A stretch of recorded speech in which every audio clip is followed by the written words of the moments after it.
Hi, my name is Logan Morse. I'm 21 years old. I'm a music education major at the University of Arkansas, and I'm Spencer Thompson's boyfriend.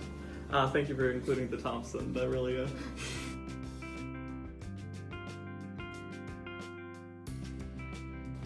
I don't remember which dating app we met on because we interacted on several dating apps, but I think the first one was Tinder because I know we also talked on Bumble and a third one as well. I'm gonna go with Tinder. I think it was Tinder, and I know we messaged for like a little bit on Bumble, but I think it was just kind of a like, oh hey, we were talking on Tinder not too long ago, and then yeah.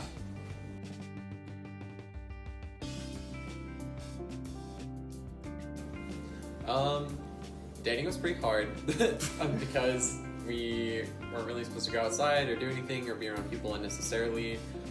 So I was really relying upon like the internet and social media and dating apps to like get any sort of human interaction. Just because like the typical running into people wasn't exactly happening when we were quarantined at home. So yeah, dating apps were really the only way that I was getting the opportunity to talk to people, meet new people. And then maybe from there, if I decided it was worth it, set up like an in-person meeting, which became a lot more work than usual. So there had to be a certain standard on the dating apps before I was even willing to put in that much effort, given the quarantine circumstances.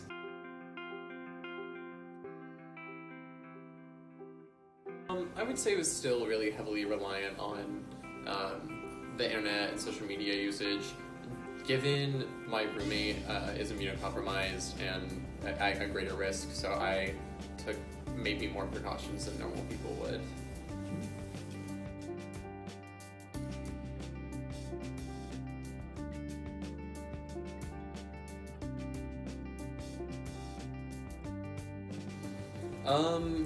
I think it's had a really interesting effect on the way we spend time together because I think we don't really care what we do together. Like I think a lot of couples, especially like long distance ones, feel the need to like go on like really extravagant dates or like do interesting things or fancy things or spend a ton of money to do stuff. Especially when you're in a long distance relationship, the pressure can be that like when you get to see each other, like you're doing like meaningful things together and a lot of cool things.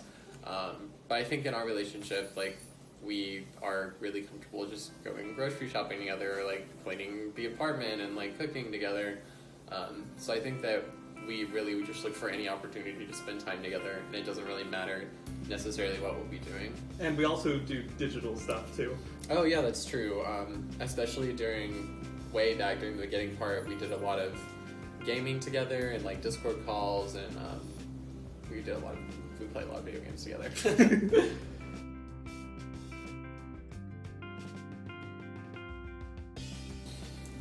The most different.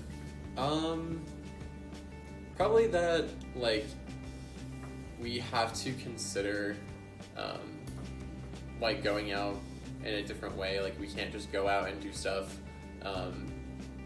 Because I think a lot of people are ready to transition out of the pandemic, but I am like still holding on to the fact that we're in the middle of a pandemic and we should still be precautious and be safe. So even like when we do food, like we do takeout, like we try to stay inside. So I think that it's just kind of altered the activities that we choose to pursue with each other. Either they're like minimize the amount of people contact we'll have, or they're like at home.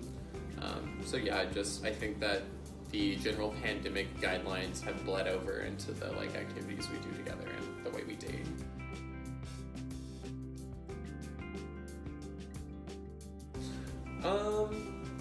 I think that this event will have an interesting effect on like a select generation, just because the younger generations, ours included, really were the first people to migrate onto these like massive dating platforms like Tinder, Bumble, etc. And so we were already pretty adept at like dating in this way and communicating in this way, but then we were forced to only communicate and date in this way, or risk our safety, which I suppose some people did. So I think that going out of it, we might have a hard transition, kind of getting back into the more traditional type of dating that's more face-to-face based, or like you your focus is meeting people in person and not so much online. So yeah, I think it will definitely have a lasting impact on maybe not everyone, but definitely a select age group.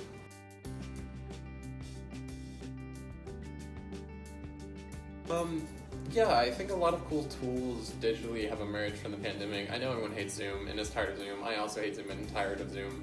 But I think that people realize that you can like take things past just talking on Tinder and only messaging. I've even watched my own roommate go on like some Zoom dates and stuff where they like played chess online or did like some sort of online activity, but with like a new face-to-face component, and they might not have done that or thought to have done that prior to being in the pandemic, and might just have, you know, stuck to their traditional like text back and forth on Tinder or whatever dating app they met on. So yeah, I definitely think that this has given us a lot of new tools and ways to interact online.